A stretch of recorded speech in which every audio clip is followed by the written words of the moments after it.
you once again, and I hope to do it more in the near future. Today, it is my great honor and privilege to introduce to you Augustus A. White III, MD, PhD, a wonderful human, my great friend and colleague, and for 4 decades, and my moral and ethical brother. Gus White is a world-renowned physician, scientist, teacher, mentor, and sponsor of others. He is a courageous leader, but a kind and gentle man. To some of you, that may seem an oxymoron. Honored and respected, he is outspoken in his own way, but always humble. Dr. White has walked the streets of Memphis Slim to some, the jungles of Vietnam, and the halls of Brown, Stanford, Yale, and Harvard. He has contributed greatly to orthopedic surgery and has too many awards and honors to list them. I do think, however, his bio was distributed to all, so you can take a look at that and it will give you something to attempt to aspire to. His greatest contributions, however, have been in the areas of diversity for our profession and insight into disparities in American healthcare. It is my great honor to introduce and present to you as our guest professor today, Augustus White, who will be speaking about disparities in healthcare and brings a unique perspective to this topic. Welcome, Gus. Thank you. Thank you very much, my friend. I was so hoping you would be here this morning, and I'm so pleased to see you here. First, let me say good morning, my fellow humans. It's a real privilege and pleasure to be here for this purpose. And I want to do 2 things that you will understand why I was so interested in whether or not my friend Ed would be with us this morning. I have learned during my lifetime, I have a few principles, and one of which is that people who stand up and do the right thing at the right time for the right reasons should be thanked and praised. In my respectful opinion, as I have known and worked with Ed over many years, he is a person that should be thanked and praised for his professional history of being ahead of the curve and stepping up for issues of social justice when it wasn't that popular, when it could be politically difficult, but he did the right thing. And I'm so pleased that he is here, because I would like to dedicate my lecture this morning to my friend Ed Hanley. Okay, let's go for it. And I hope we can share some ideas that will be useful to you. I hope that I can transmit some thoughts and things that may incentivize you to be likely to continue to do the right thing whenever you have that opportunity in your sphere of influence. We like to call this talk, this lecture, what Dr. Martin Luther King Jr. would like us to know about healthcare disparities. So we're going to try to do a quick overview of those things. Obviously very complex topics, very emotional topics, but let's see what we can do and share some ideas. Go back a minute, back one, please. Okay, one forward. Of all the forms of inequality, injustice in health is the most shocking and inhumane. Well, it doesn't take a lot of imagination to agree with that. when are we most vulnerable? When are we maybe in pain, unsure of what's going on, frightened, don't know what the next day, a moment, an hour, a week will bring. And when you then have something wherein you're treated with injustice, you're ultimately vulnerable, and it's a very painful, inhumane experience. Next. The healthcare quality disparities report highlighted significant disparities in healthcare in a number of our fellow humans. Next. The World Health Organization states in its constitution that the attainment of the highest possible standard of health is a fundamental right of every human being, regardless of race, socioeconomic status, etc. And we want to decide as a society, are we going to live by the law of the jungle, or are we going to live as a society of humane individuals who take care of each other just because of their common humanity? And there's a long list, I just will share a few, of groups of individuals who have well-documented experience of healthcare disparities. There's a classic book, Unequal Treatment, printed by the National Academy of Medicine in 2003. And it lists a group. You can add maybe one or two more, but here are some. Let's just go through it. African Americans, the Appalachian poor, Asian Americans, the elderly. Next, please.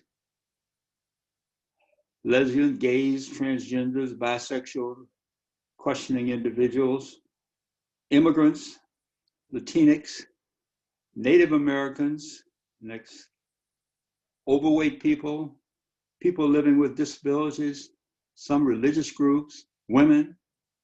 That would include our mothers and our grandmothers and our daughters and our wives and our other friends and colleagues. And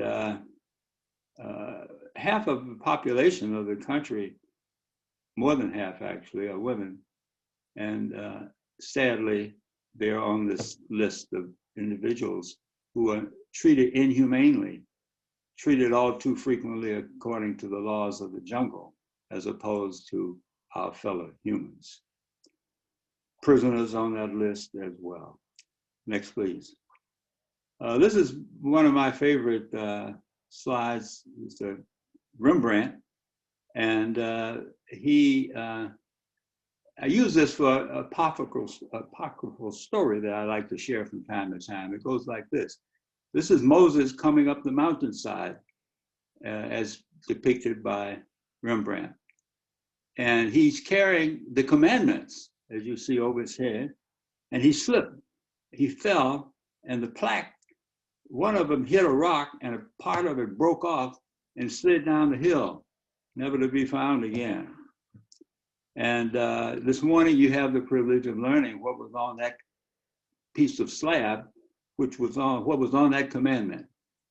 And we retrieved it, and you now will have this bit of knowledge and wisdom. It says, thou shalt not commit isms. Thou shalt not commit isms. So here's what we're talking about. Ageism, sexism, racism, classism, ableism, xenophobia, ethnocentrism, heterosexism, transphobia, etc. So that's really what was on that slab of the 10 Commandments. There are really 11. So now you know that. And another little bit of art, this patient sitting here on the table could be probably recognized as African-American female, elderly. And she's courageous, and she said, give it to me straight, doc. I can take it, just tell me what's wrong with me. And the doc, I just said, you wanted to know it straight, here it is. You're not a white male. And next, please. At Stanford University, there's a program institute really within in the university, part of the academic program really. And it's called the Center for Studies of Race and Ethnicity. And it's a wonderful educational experience about issues of race, which are so complex and hard to get our heads around and our hearts around. And this is one of their classic offerings of education. It's called the racial iceberg. And the racial iceberg resides in the sea of history. And iceberg about 10% on the surface. And the major impact and reality of this racial iceberg is beneath the surface. And what are the things beneath the surface that this sea of history experiences as a result of the racial iceberg? And here it is, we can look at it: slavery, colonialism, immigration, the Civil War, Japanese internment, lynchings, Jim Crow. These are realities that are part of that racial iceberg. And colonialism, for example, just how complex this can be. Interesting little nuance there that I'd like to share. There's something called the colonial mentality. It was described by a psychiatrist, Algerian psychiatrist, Francine Fanon. And basically, he recognized that colonialized people tended to over-identify or to identify with their oppressor.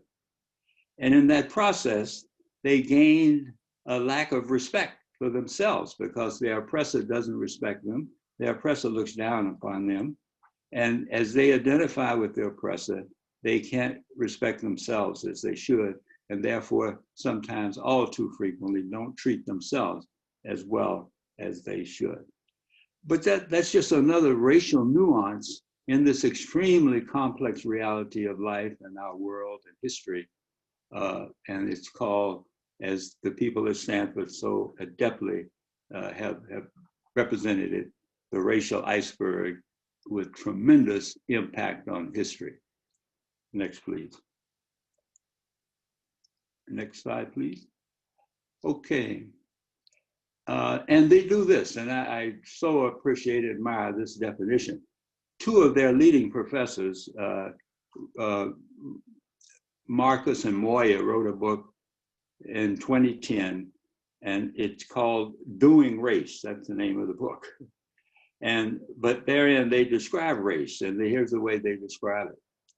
Race is a doing, a dynamic set of historically derived and institutionalized ideas and practices that, next please, that sorts people into ethnic groups according to perceived physical and behavioral human characteristics that are often imagined to be negative, innate, and shared. So that's a definition. And it then goes on. It associates differential value, power, and privilege with these characteristics. And it establishes a hierarchy among the different groups that confers opportunity accordingly. Amazing description, so valid, so accurate, of this extremely complex reality that we're trying to wrestle with. And doing race, well, we're doing race everywhere all the time. We are very busy at it, and we're very good at it. And just in broad brushstrokes, we do it in employment, in housing, we do it in schooling. We're here talking mainly this morning about doing it in medicine. Where else do we do it? A few more places. In justice, our justice system, our criminal and non-criminal justice system is extremely race infected, if you will. We do it in sports. White referees call more fouls on black referees. Black referees call more fouls on white athletes. Should have said athletes the first time. And in the media, many, many examples. Just to share one example in the media. Hollywood movies were reviewed in this study. 900 films were looked at. 900 films involving Arabs were looked at. And the question is, how were the Arabs depicted in these films? Well, in 12 of them, the Arabs were depicted in a positive vein. And in 50 of them, Arabs were depicted as in a balanced perspective. But in 838 of the movies, the Arabs were depicted as negative. So racial issues, race is alive and well and operative in many, many places. It causes stereotyping, unconscious bias, conscious bias. Next, please. Here's something that you, if you haven't done this or you haven't come across this, it might be interesting to do this. If you can jot down this, this website, if you will, implicit.harvard.edu. And there you can, in the privacy of your own computer and yourself, you can look at what's called an implicit association test, and will allow you to see unconscious biases that you may have, and allow you to look at it and think about it and see what the test is not 100% accurate or foolproof, but it has some validity, and people oftentimes find it very interesting. Next, please. And you can test whether you have biases against people who are overweight, whether you have biases against Asians, elderly people, whether you have sexuality biases of various sorts. Are you prejudiced toward people who are disabled? And race, of course, is one of the options. And you can check if you have biases toward Arabs. Next, please. Interesting, the economic burden of health inequalities is interesting. Not only is it inhumane, but it's expensive, very expensive. And this is a study which came from the Joint Center for Racial and Ethnic and Economic Studies. And disparate care is more costly than regular care. A study looking at between the years 2003 and 2006, 30% more expensive the care for African Americans, Asian Americans, and Hispanics. That much more expensive to take care of these patients who experience the biases than normal patients or normal care that is not biased. Disparate care is more costly, continue to make that point. There are 83,000 excess deaths, minority deaths that were studied and thought to occur annually at a cost of $309 billion for this particular disparate care. Next, please. Just to look at this, this is just to point out the fact that not all of, if we see these two charts, non-minority care and minority care, there's a difference as indicated on this chart, this graph. And that difference is not due only to bias and unconscious prejudices, but it's a combination of roughly three areas that cause this.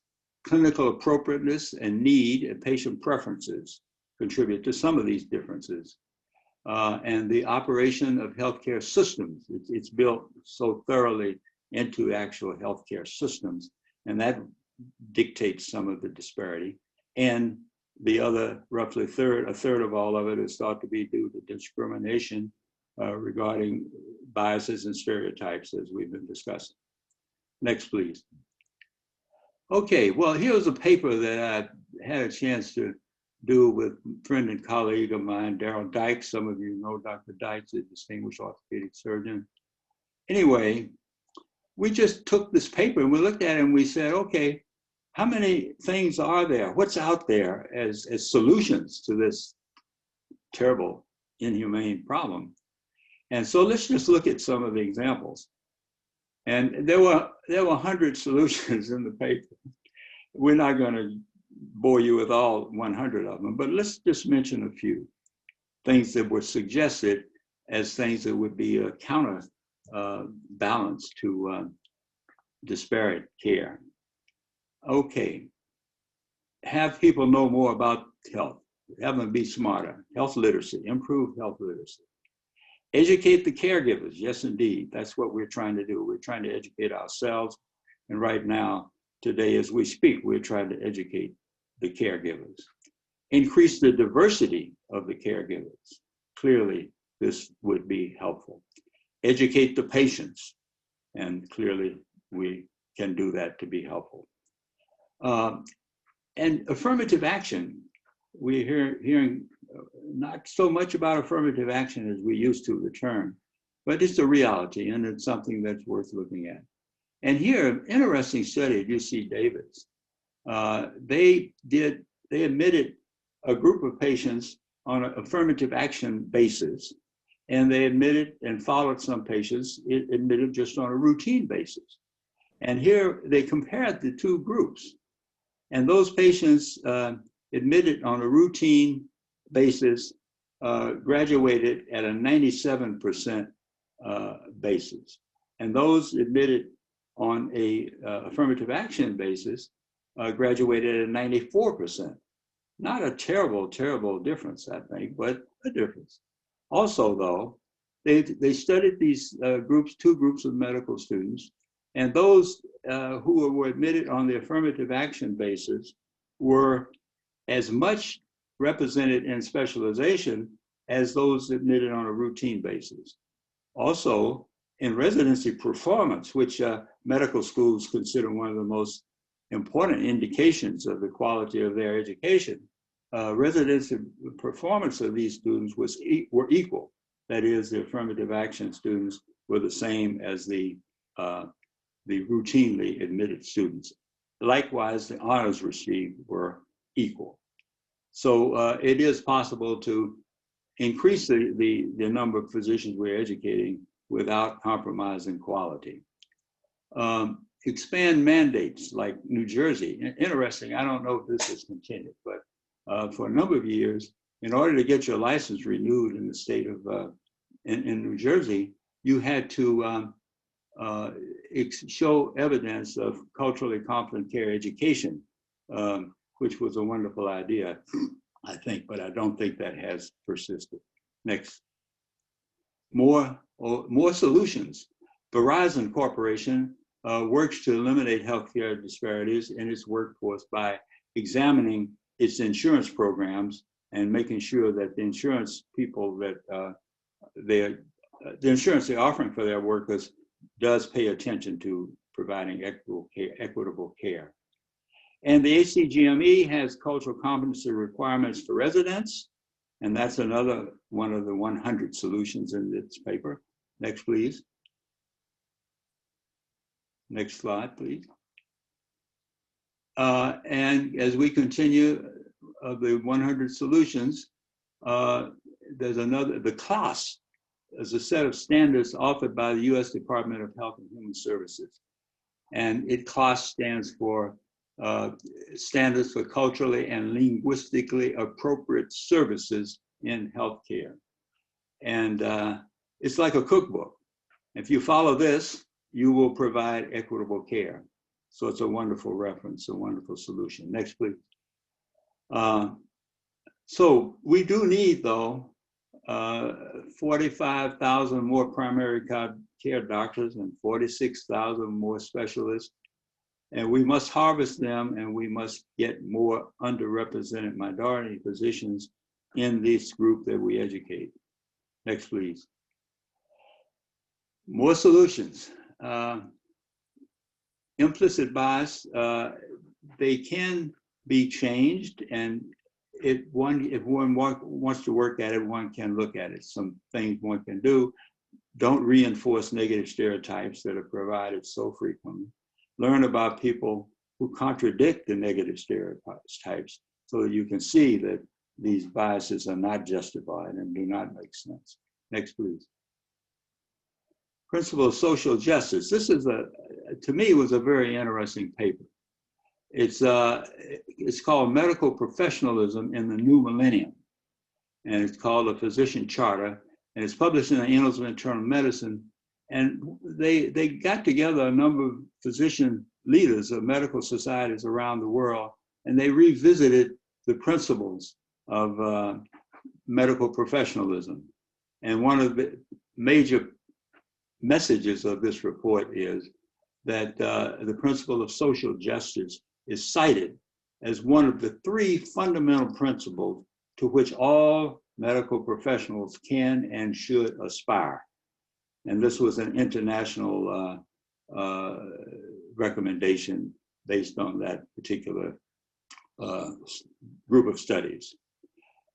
So just a few suggestions specifically for caregivers, nurses, doctors, others who are taking care of patients. Just a few examples. Believe that biases exist, accept that. That's a reality, that's the truth. Believe disparities can be diminished. We can do better, no question. If we do any of these things we do will be helpful. And review and look at the cookbook, follow as much as you want to follow out of the cookbook. That's the class review that I mentioned earlier. Next, please. Just some ways, avoid unconscious biases. Again, avoid rather exposure to so much of the negative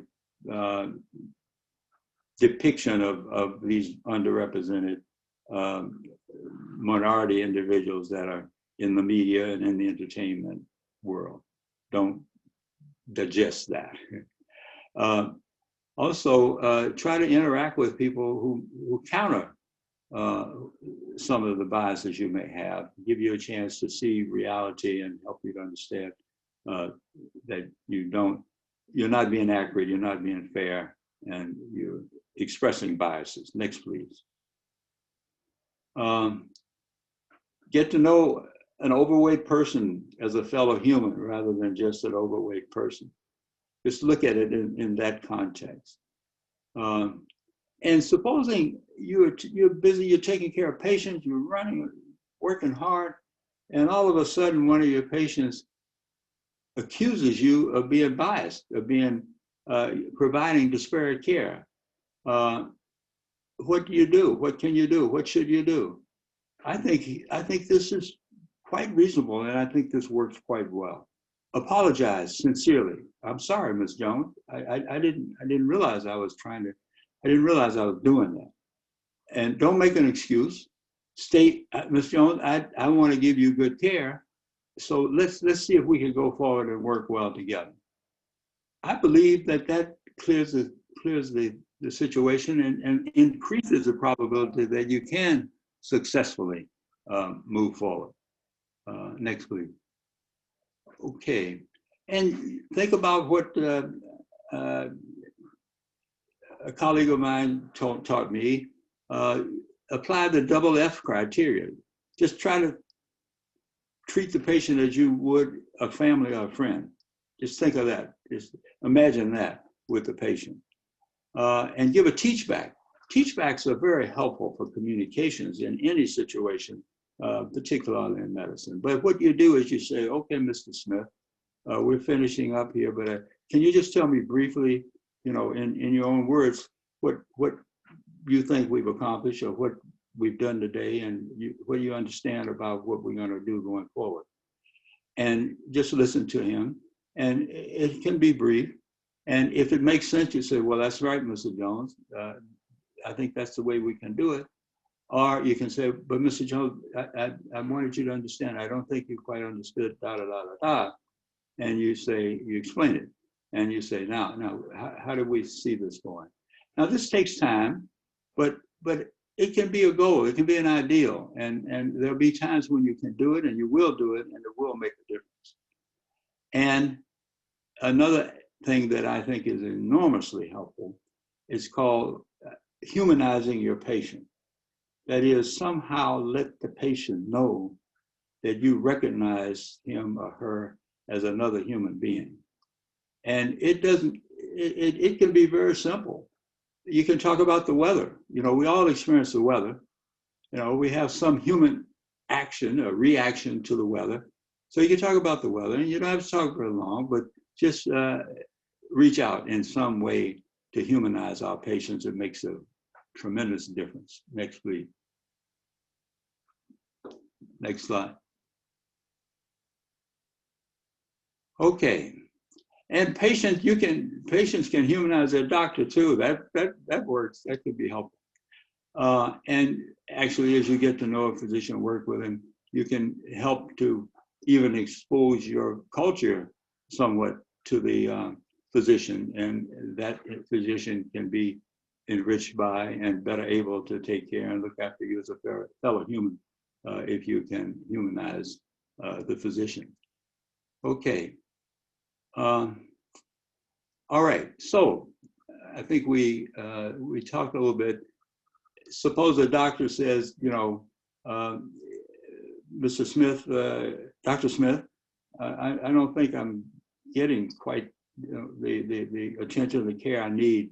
Have you taken care of Asian people before? And you're calling the doctor out. You directly and respectfully, politely say, hey, I don't think you're treating me very well.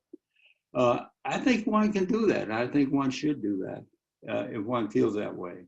And if you get a negative reaction, you need a new doctor. If the doctor wants to try to go forward and help you, then by all means, go forward, and you may indeed get better care because you alerted the doctor, who may not have even realized that he or she was providing disparate or biased care. Okay, again, advice to the patient. Learn about your disease, study your disease, look it up on Google, whatever. But learn something about, be knowledgeable about your disease. Mayo Clinic is a wonderful website for any and every disease. We talked about a teach back, suggesting that, and take a friend or relative with you to see the doctor if you think that will make you more comfortable. And I think that tends to be a normalizing factor. Okay. So this is an actual paper that we've offered that goes through a checklist approach, and it's advice to minorities and women who are in the receiving end of healthcare disparities. Next, please. And a checklist for caregivers too. Physicians and other clinicians treating minorities, women, and other patients who are at risk of receiving healthcare disparities. Here are some things that you can do that will diminish that. And understand that time is of the essence, and we don't have as much time as we'd like, and it takes more time. But if you try it and you work at it, you'll be able to do it efficiently and effectively and helpfully if you try. Certainly you won't if you don't try. And here it goes all the way back to, you know, first day in medical school or whatever, this basic triangle. The whole process of healthcare as we encounter it in the clinics and in the hospitals and in the wards and the emergency room is the patient and the caregiver are a team. They must be a team, and they must work together to defeat the disease. And the efficacy of that teamwork, the better that team works, the more likely and the better the outcome is going to be for the management of the disease. Next, please. So, yeah, checklist, try it. You can't get through the whole list. You can't do everything, but try, and you'll do more than if you don't even try. And as your habits develop, you will become more efficient at it. Next, please. So, what are we dealing with here? It's a formidable national problem, a big problem. It's unconscionable. It's unconscionable treatment of our fellow humans. It's a moral, ethical problem. Next, please. It's shocking. It's screamingly inhumane. And don't forget the 11th commandment. Do not commit isms. And we must improve. We must work to improve so that we move away from the law of the jungle and we move closer to a humane society. And next, please. So, our common humanity. This slide is a misprint. It says 95.5% of our DNA is identical. It's actually 99.5% of our DNA is identical. And so that's one way of trying to emphasize the realities of our common humanity.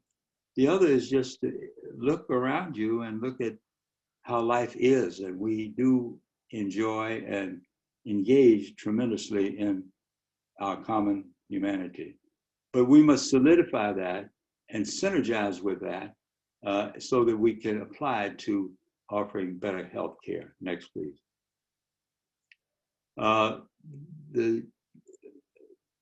Up in the back row, over to the right, the naive guy sticking up there. This was a breakfast I had an opportunity to attend years ago when I was a resident in Oakland, California. And the gentleman there is Dr. King at the left.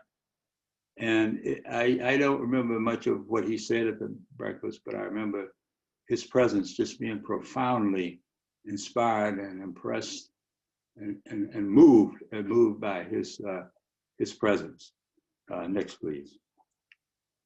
I believe Dr. King would want us to continue to strive to be a more humane society, and for doctors, nurses, and others to strive to be humanitarian role models.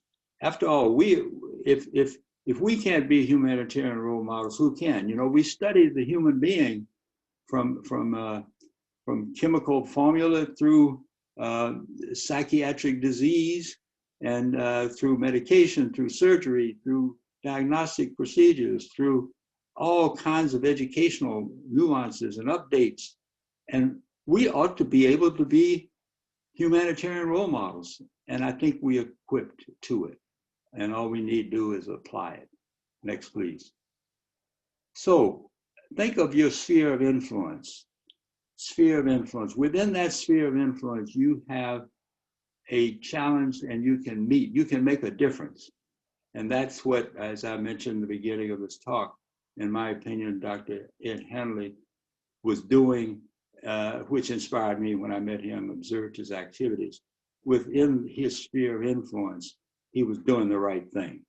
And we see people from time to time, and we see that, and we let that inspire us to also want to do the right thing within our sphere of influence. And we all have a sphere of influence. We don't have to be CEO of a major corporation or dean of a medical school, but we can be doing our work wherever we're doing it and impacting other human beings with our influence. Next, please.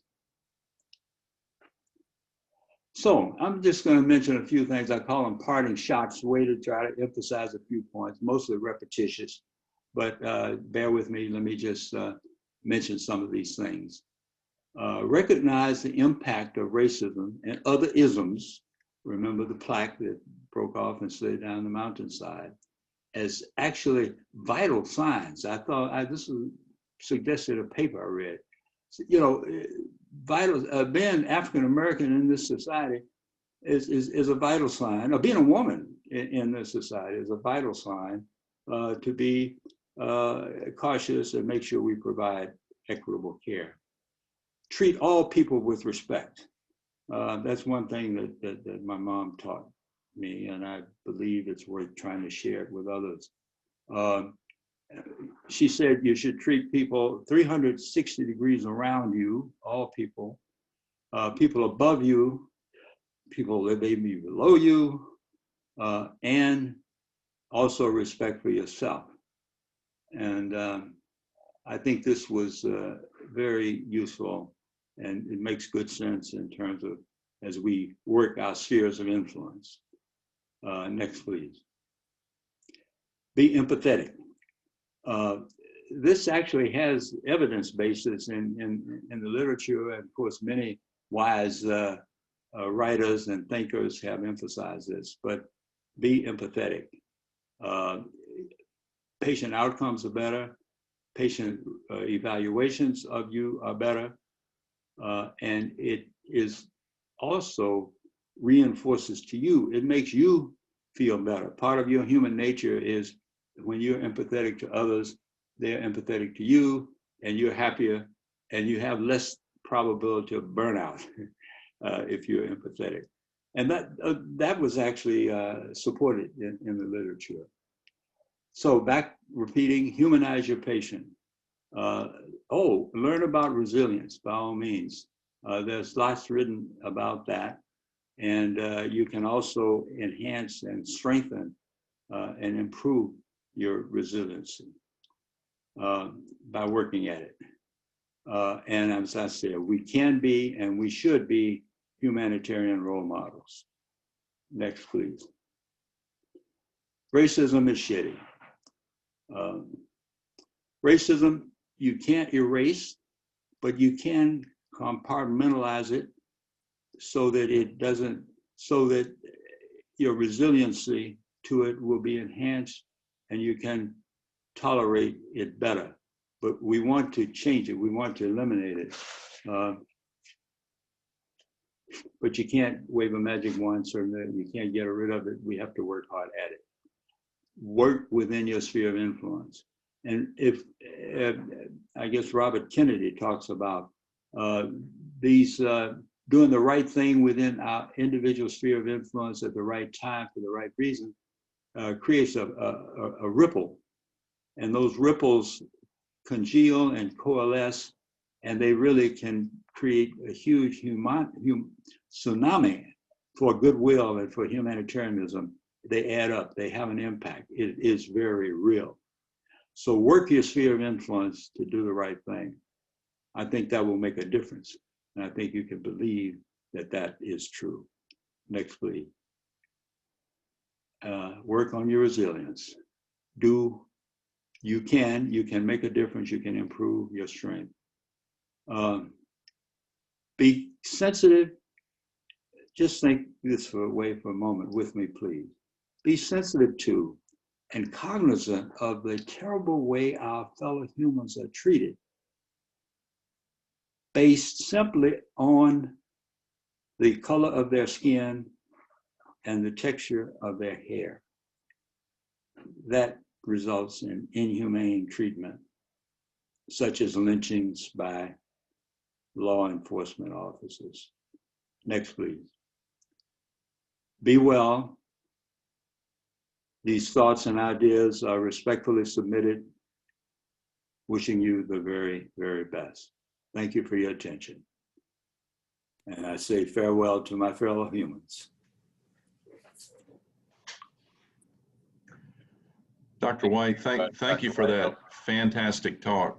This is T. Moorman, and I'm the chair here now.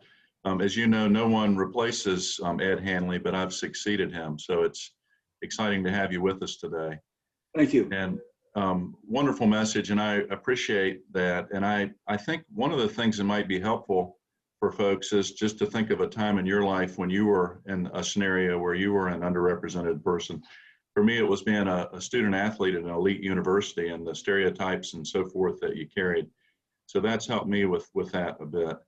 And I had the privilege of working with Coach K at Duke for the past 20 years. I know he's written the preface to your book that's coming out, which I just signed on for, Overcoming, which I think will be released early next year. But be interested in your relationship with Coach K and thoughts that he had in support of your mission. One word: inspirational. Coach is a wonderful human being, and it just radiates. You know, it's so real. It's so wonderful. I feel so fortunate to have had the privilege to get to know him a little bit, thanks to our friend, you probably know, John Fagan. Yes. And John Fagan was my commanding officer in Vietnam. We spent a year together working, and actually that little thing that I mentioned, doing the right thing at the right time for the right reason, comes from John Fagan. But it was through John and then his work at Duke and this wonderful program he has for teaching medical leadership. I'm sure you probably know about that. Oh, yeah. And being involved with that was when I had a chance to meet Coach K. It was through that. And we are thrilled very thrilled that Coach K is interested in our book and willing to connect himself with it. Another thing you'd be interested in, I think, is that, of course, if you know Coach K, you know Coach, I call him Coach A, Coach Amica, who's our coach at Harvard. And he's a protege of Coach K. And they both, and they're in this coaching organization. Anyway, they're interested in our book and interested in how it might have some connectivity to coaching. And so that is part of the potential future anyway. But you know, life is about enjoying and being helped by and hopefully making some contribution to our fellow humans. And these people are fellow humans indeed. Thank you for bringing that up, and thank you for your comments. Open the floor for comments. I know we have lots of our own internal and local advocates online. I see Dr. Jacobs, Dr. Gant, Dr. Bates, who have really been vocal, advocates for our residents and healthcare disparities. Any comments from any of you? First of all, this is Erica Gant. I really want to thank Dr. White for the talk this morning. I'm one of the hand surgeons here in Charlotte.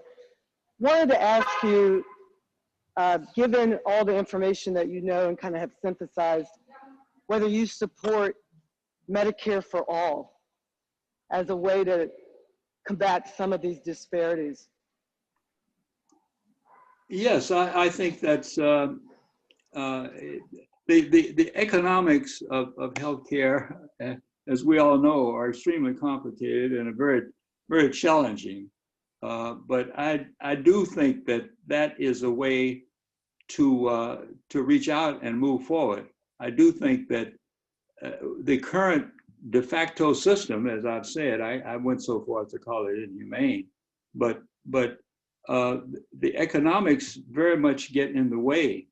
And it would be good if, as a humane society, we wanted to embrace the idea that healthcare is a human right, and that as fellow humans, we need to resolve the economic realities and make it as close as humanly possible to provide equitable care for all of our citizens, for all of our human beings. Other countries, there are other countries that come pretty close to that, so it is possible.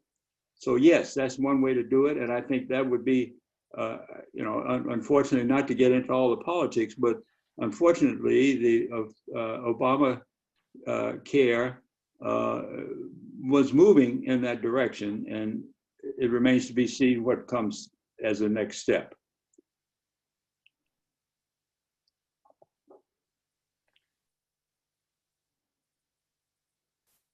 Others?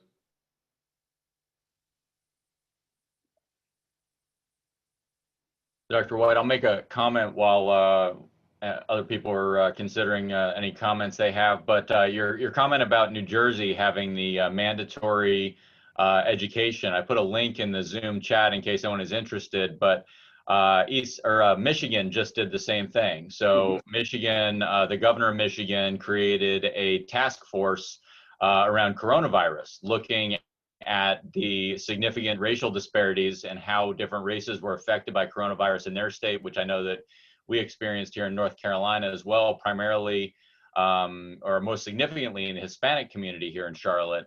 But the Governor Whitmer in Michigan did something very similar to New Jersey and has recommended a mandatory implicit bias education for all medical practitioners for license renewal. Beautiful. So I think that it is happening elsewhere.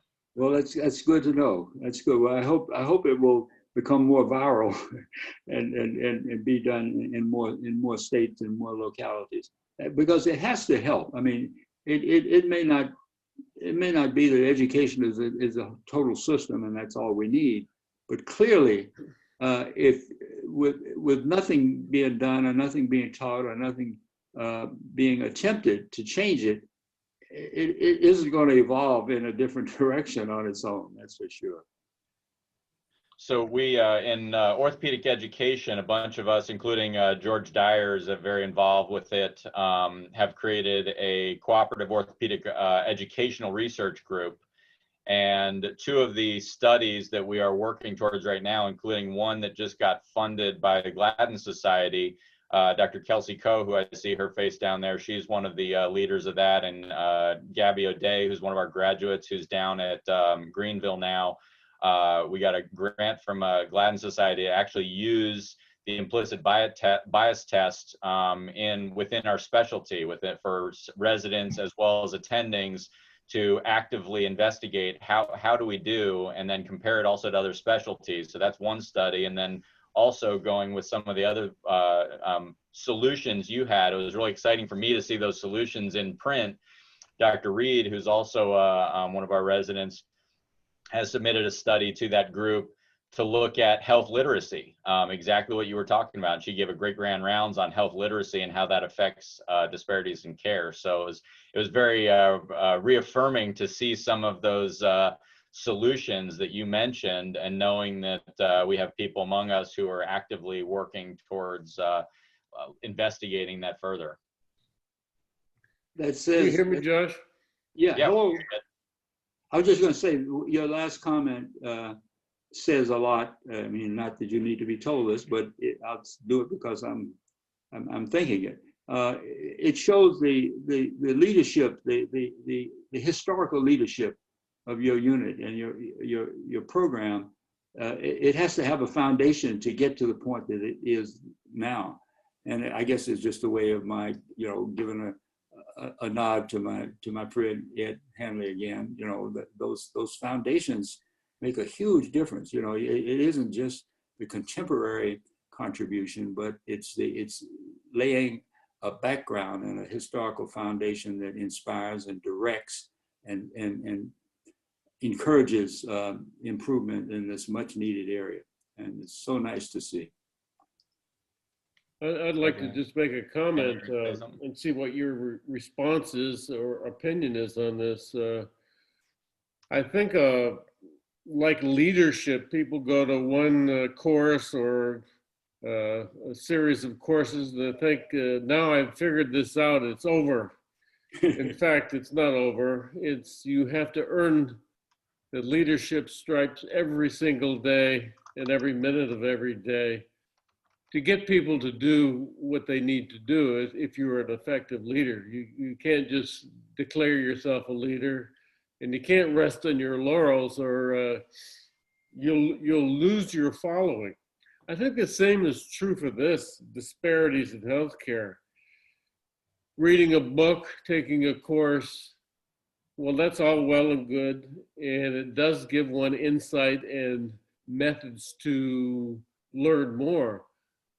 But you got to keep doing it all the time, and it has to become more than an occasional thing. Otherwise, you will be ineffective in the long run. So there's many things like that you have to work on every day. But I think minimizing your biases and working on disparity equalization and all that, it's an everyday deal.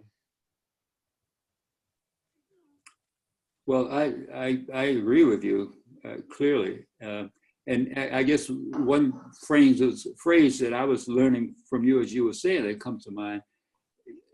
What part of what you aspire to, or what you just said you should and do aspire to, is to have this be a part of the culture of the institution.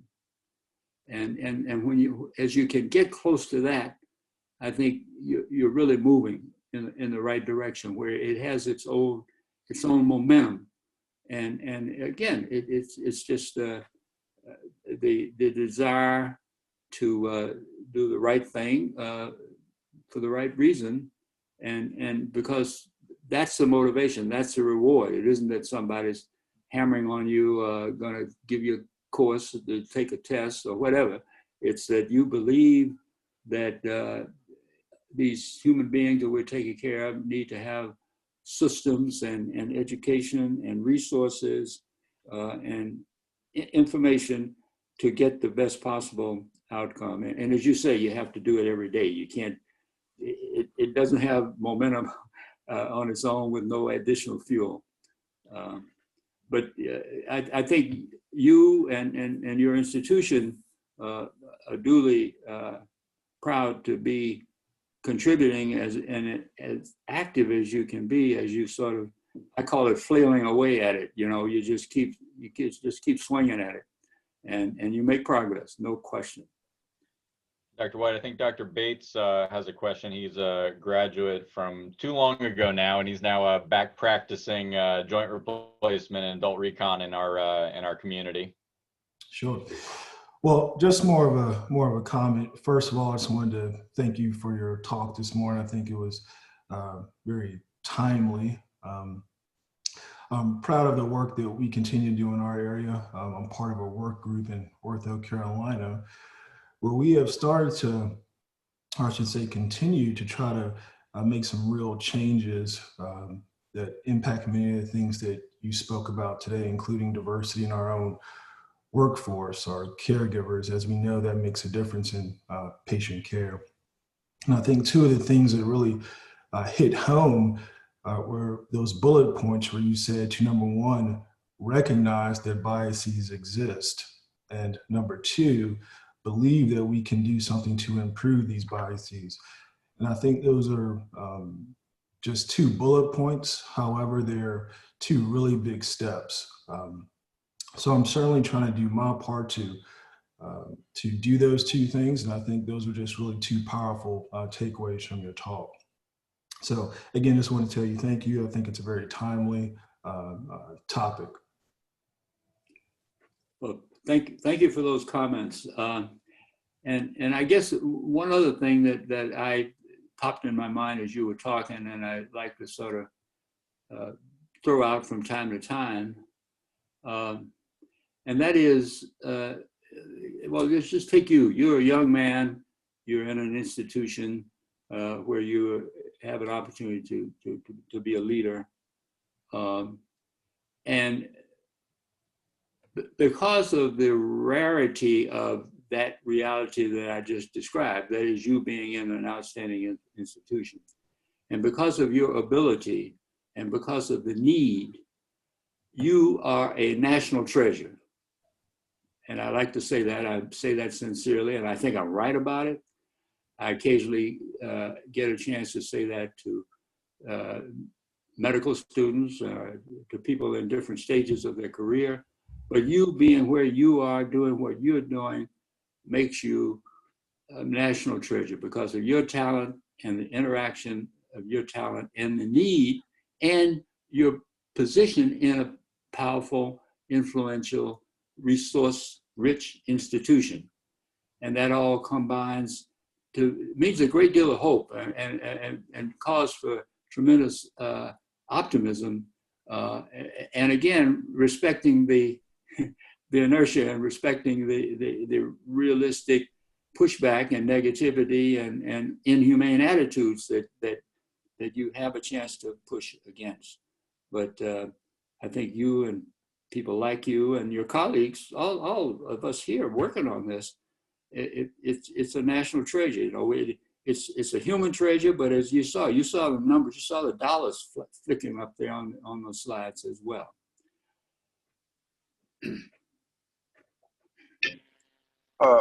Good morning, it's David Jacobs. Can you hear me? Can you all hear me? Yeah, I hear you. Yes, yeah. Good morning, Dr. White, and thanks very much Good for morning. your comments. I am one of the general surgeons here at Carolinas Medical Center. I don't really have a question. I just want to thank you for your time and your insight, and obviously all the work that you put in over the years. I've been in Carolina's healthcare system for 25 years now, and I've just seen a remarkable, I would say, transformation within the Department of Orthopedics in terms of its embracing of diversity, not just for African American residents, but for women. It has been truly inspirational, truly transformational, and we on the general surgery side are beginning to take those similar steps we've already seen I think, reap some of the benefits of that. But I just wanted to thank you for your leadership in this area.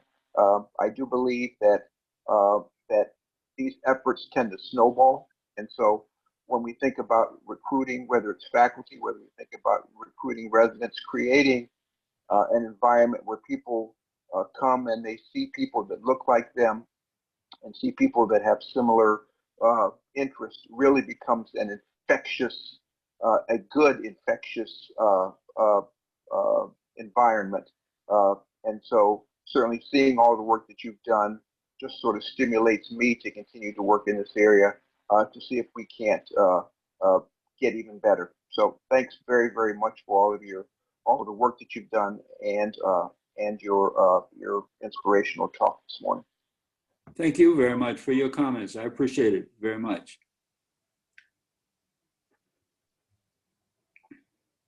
Hey, Dr. White. First off, I wanted to thank you so much for your talk. Diversity and inclusion has been a passion project of mine as well for the last few years. I think looking at the data historically for orthopedic surgery specifically, there's been a lack of diversity in the field. And I found that working with different departments at my home institution that orthopedists are not necessarily any less open to diversity and inclusion initiatives as other specialties. But I think that kind of creates a unique opportunity for orthopedic surgeons to be leaders within the academic medicine field and encourage other specialties to want to get buy-in into these initiatives if the orthopedic surgery attendings are on board. I was curious if you have any experiences or comments on the role of orthopedic surgeons to gather buy-in from other medical specialties.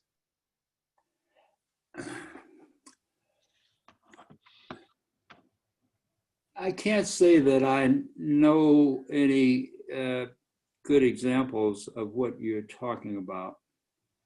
And no, that really information about, in that zone hasn't come on my radar screen, really. I sense that there's still some inertia, but I don't want to say too much about that because I'm not really up to date on it. I think that the Gladden Society and the orthopedic community certainly has reached out and been active in the academy, the American Academy of Orthopedic Surgeons, and you think of that as kind of the core leadership of the specialty. There's no question about that. But actually where things stand policy-wise is a little uncertain now. I think there's a lot of activity going on, and there is some competition of ideas and competition of priorities. But I don't want to comment further than that because I'm just not really up to date on it. I'm sort of getting it second and third hand. I have been proud of orthopedics, over the years prior to the current pandemic and the current resurgence of these racial issues that we're all wrestling with. So yeah, I think we have to see where that goes, and I'm happy to know that you're thinking about it, you're concerned about it, and just stay on the case and keep pushing forward as to what you think is right. Yeah. Gus, I might be able to sort of even answer that question a little bit. I think one of the things and one of the opportunities we have, I think in this as a specialty, this is one of those times we're probably leading from the rear as opposed to leading from the front because we have the least diverse specialty in the United States. But one of the ways that we can really focus our efforts, I think, in my opinion, is to try and build the pipeline.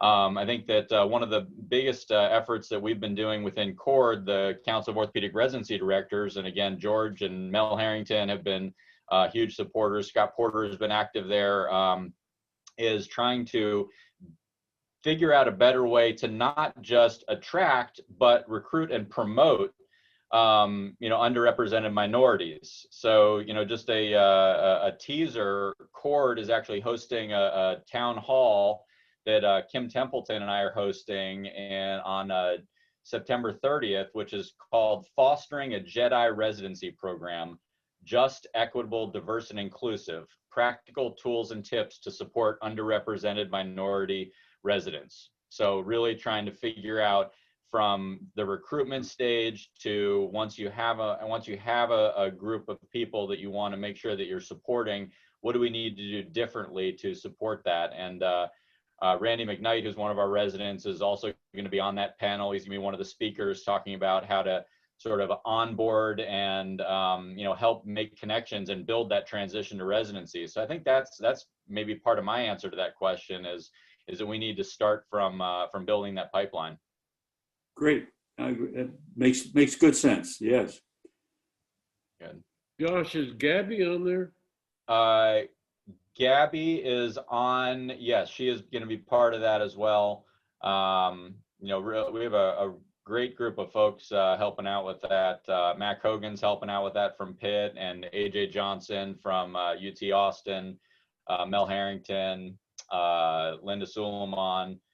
Charles Nelson has been helping advise us with this group. Unfortunately, the ABOS has a meeting at the exact same time, so Charles isn't going to be able to help us. Eric Carson, we're getting involved, Jason Brooks. So really a great group of folks who is working hard to sort of change our specialty. Great. Well, stay on it. Stay on it. It's a wonderful know that momentum. Paul, you have any comments? I saw you unmuted there for a second. Yeah, I saw you peep that. Hey, Dr. White, how you doing? I'm Paul Valerie Roulette. Also went to Harvard Med School, graduated from the CMC program, and now I'm a hand surgeon over at Novant. So I really just wanted to leave with another comment to just inspire people, because being a part of this residency, I'm now in the other hospital system, and already in this hospital system, we also have our own initiatives that we're working on to better recruit underrepresented minorities, and also thinking outside the pipeline, even talking about the reps that we have in the operating room, where we have some of our leadership working with the companies and trying to make pipelines for underrepresented minorities to be represented as reps within the operating room. So I would say that the inspiration of coming to a program like this, where they walked and talked the language of recruiting and promoting and supporting people from underrepresented communities, is already making quick changes in Charlotte. And we kind of have our own little plugs all over the place in this city. So thank you for coming by. I'm gonna go to clinic since I'm late, but love you guys, and I like what we're doing here. Thank you. Thank you for those comments. Appreciate it. Keep up the good work. Great. Well, I know the residents I know are all going to stay on. Hopefully Dr. Hanley and some of us will stay on with Dr. White here for a little fireside chat. But I would like to sort of formally thank everybody from all the other departments and all the other attendings and others who have joined us today. We'll sort of end the formal Grand Rounds presentation, but we're going to sit with Dr. White around the campfire and have a bit of a discussion here. So Dr. White, as I mentioned, Dr. Reed was one of the people who inspired me to